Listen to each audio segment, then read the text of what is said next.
cry, but I won't.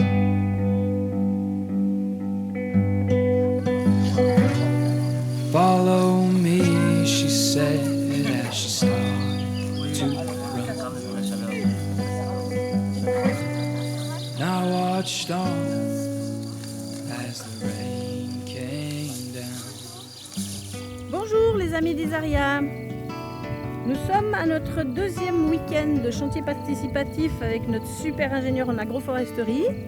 Et puis on vient de faire une analyse de nos plantations, de l'évolution de nos plantations dans le Triskel et dans ces petits rayons de soleil qu'on a posés au sol. Alors on s'est aperçu de plusieurs choses. D'abord, on a vu par exemple cette petite fraise là, qui était un petit peu en mauvais état. On s'est d'abord aperçu qu'il y avait un mulot qui avait passé dessous. Donc j'ai remis de la terre dessous et il m'a dit que quand un petit fraisier avait du mal à s'épanouir la première année, c'était important de lui couper les fleurs ou les petites fraises qui naissaient parce que ça lui demandait trop de force de produire des fruits. Donc en lui coupant les fleurs et les fraises, eh bien, on donne de la force à la plante et normalement elle devrait maintenant s'épanouir comme sa copine d'à côté. Aussi s'il n'y a pas le campagnol. Donc voilà, on a observé que nos salades étaient magnifiques et puis qu'il y avait toute la petite colonie des limaces qui était arrivée pour commencer à faire un travail de fabrication des champignons souterrains. Donc on leur a laissé manger un peu les salades. Et puis c'était très intéressant parce que quand j'ai cueilli les salades, en fait, j'ai laissé les 3 premières rangées de feuilles pour elles, donc elles avaient à manger. Et puis dans le cœur de salade que j'ai coupé, il y a des nouvelles salades qui repoussaient, donc c'est vraiment extraordinaire de voir ça. Ouais, en tout cas, on a un bon résultat sur les salades. Oui, on a un super résultat sur les salades. Sur la première saison, les choux c'est un peu plus difficile. Voilà, alors André va commencer à commenter notre aventure des choux. On a planté près de 200 choux, mais on a été un peu embêtés par des petites choses. Oui, alors c'est vrai qu'il y a beaucoup d'altises qui viennent sur les choux. C'est une petite puce qui saute. Oui, c'est une petite puce noire ronde qui saute partout et qui nous détruit les choux. En fait, elles aiment bien les conditions de sécheresse. Donc c'est un insecte qui se développe énormément à cette période-ci. Et c'est très attiré par les choux et aussi les betteraves rouges. C'est pareil, ça va aussi sur les betteraves rouges. D'accord. Et donc moi, en tant que maraîcher, j'utilisais toujours des voiles. En fait, j'avais jamais fait de choux vraiment sans utiliser de voile. Sinon, il y a les punaises qui vont dessus et les altises. Et entre les deux, le chou il est mort. Voilà. Donc voilà, on ici... verra si. En même temps, ici, on n'a pas très envie de voir des buts avec plein de voiles. Donc il faut trouver peut-être des solutions d'association avec d'autres plantes, plus de verdure, parce qu'elles n'aiment pas la sécheresse. Par exemple, arroser en plein milieu de journée, un tout petit coup comme ça pendant 1 minute, pour mouiller l'espace, déjà ça les écarte un peu. C'est les conditions de sécheresse. L'espace, la terre, pas les feuilles. Même mouiller les feuilles. Ouais. C'est ce qu'on a fait. Alors vous verrez sur on va aller sur la spirale là. On a quand même pris beaucoup de temps avec Agnès à essayer de gérer ces problèmes d'altis. Donc on a arrosé abondamment, après on a des super orages, mais elles sont revenues. Après on a fait des décoctions 2 fois avec des fleurs de sureau. Et puis la 3e attaque qu'on a essayé de faire contre ces petits pucerons super malins, on les a arrosés avec de l'eau sucrée parce qu'on a entendu que ça pouvait être un truc. Bon. Et on va faire un essai avec le petit lait aussi. Voilà, et on va faire un essai avec le petit lait. Donc vous verrez que là-bas les choux ils sont quand même mieux sortis qu'ici parce qu'ici on les voit carrément plus. Par contre là-bas on a quand même des choux qui essayent désespérément de s'en sortir. Moi je pense aussi qu'on va arroser avec la vitamine C une fois. J'ai lu aussi quelque part que la vitamine C c'était pas mal. Et je pense que voilà, l'année prochaine quand on va faire nos propres plantons, je pense aussi personnellement que le déplacement des plantons des magasins à notre terrain, à travers la voiture, les paniers qui tremblent. Je pense que ces petits légumes, ils doivent paniquer un bon coup. C'est pas les mêmes soins. C'est pas les mêmes soins, c'est pas la même, c'est pas la même approche. Et en fait, je pense que ces plantons, même s'ils ont l'air beaux, je pense qu'ils ont une immunité qui est moins intéressante que si on plante sur place les semis. Mais voilà, on aura bientôt notre super serre d'aume. Donc l'année prochaine, on va faire nos semis. Et on l'installe au prochain chantier. Et on installe notre serre d'aume au prochain chantier. Donc pour tous ceux qui seraient intéressés, on a un chantier du 14 au 19. 19 à peu voilà, près. 14 au 19. André revient, donc ce sera vraiment intéressant. On aura terminé la serre. Donc voilà, si vous voulez contribuer à l'évolution de ce centre expérimental en agroforesterie et maraîchage sur sol vivant, vous êtes les bienvenus. Est-ce que tu veux rajouter quelque chose à ce stade ? Moi, je suis heureux d'être ici pour la 2e fois d'un chantier participatif où il y a une bonne énergie, comme vous pouvez voir là, avec tout le monde qui participe au désherbage des planches. Pour l'instant, c'est un beau premier résultat. Les petits fruits commencent à pousser bien aussi, les framboises. Et puis tout à l'heure, on va aller dans la spirale pour voir un peu comment ça se passe dans la spirale. Voilà, donc à tout à l'heure, on vous retrouve dans la spirale.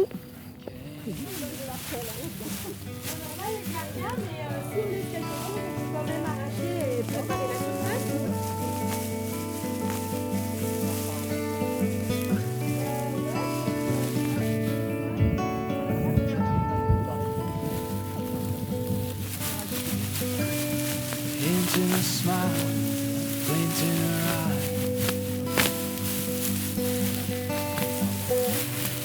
Little love, she's gone.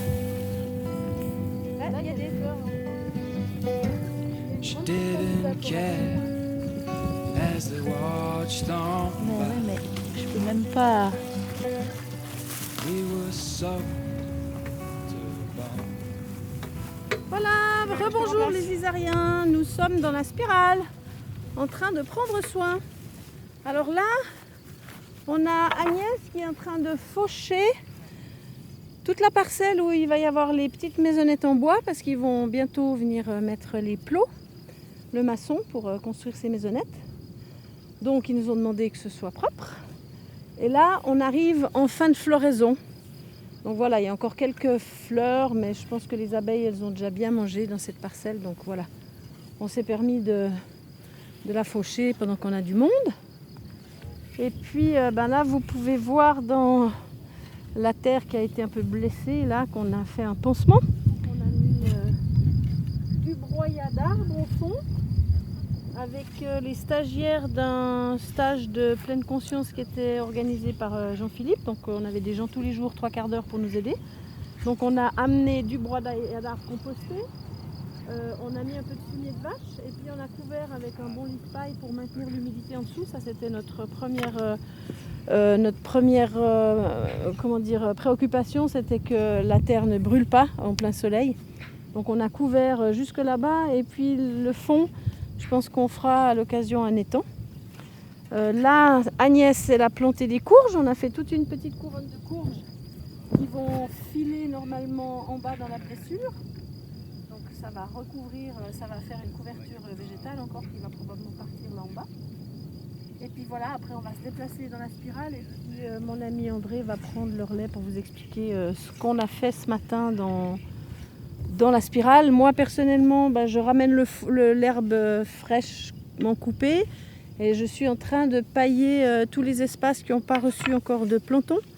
De nouveau pour maintenir l'humidité parce que c'est encore assez humide, donc on va couvrir ça pour que le soleil ne tire pas trop l'humidité à l'extérieur. Et puis l'herbe fraîche, là, ça va amener un apport d'azote qui va être bénéfique pour les plantons qu'on va amener bientôt. À tout à l'heure!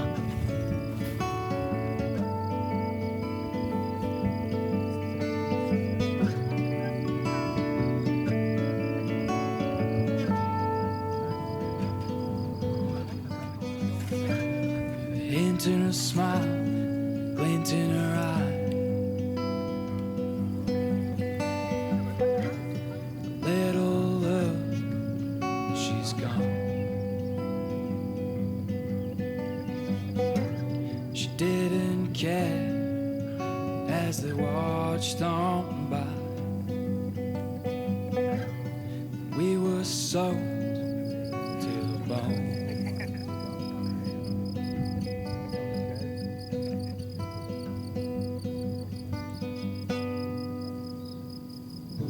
Là, on est effectivement dans la spirale maintenant et donc j'ai fait un peu le tour de la spirale pour voir comment ça a poussé depuis le mois d'avril. Et donc dans l'ensemble, les pommes de terre poussent très très bien, il y a un bon développement.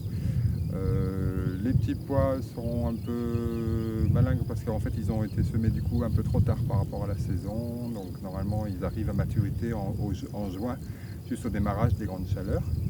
Et puis après, il reste les choux qui sont là en grande abondance. Je ne sais plus combien de choux il y a ici, là maintenant, mais il y en a quand même pas mal en alternance avec les pommes de terre. Et eux, comme là on n'a pas mis de voile, il y a pas mal d'altises, c'est les petites puces qu'on a vues tout à l'heure, qu'on a parlé je crois tout à l'heure. Et on va faire un essai, là on fait un essai sur de mettre un peu un mélange de petit lait. On a fait un premier essai avec un mélange sucré comme on a dit tout à l'heure. Et là je pulvérise un peu de petit lait dessus. Pour changer, déjà ça lessive un peu toutes les altises qui sont dessus.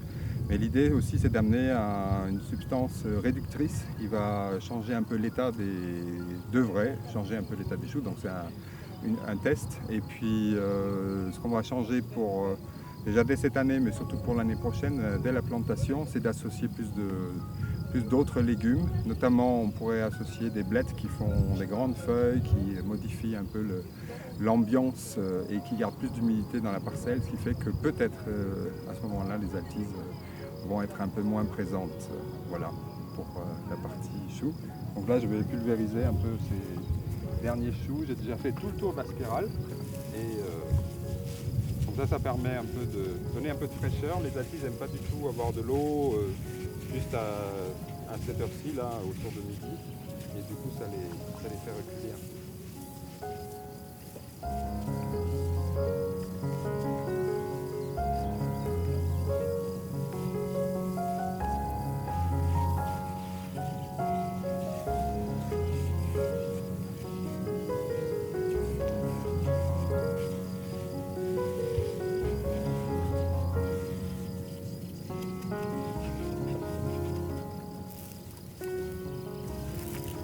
Voilà, avec ça on espère que ça va changer un peu, on regardera demain, peut-être que demain matin on refera une deuxième pulvérisation pour faire un peu plus de pression aussi pour qu'elles se réduisent un peu leur multiplication.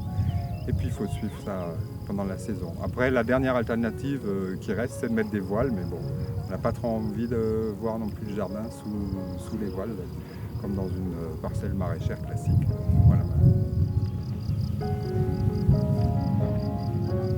D'accord, oui, non, je connais pas. Elle est quand même. C'est-à-dire qu'ils font du herbicide pour renforcer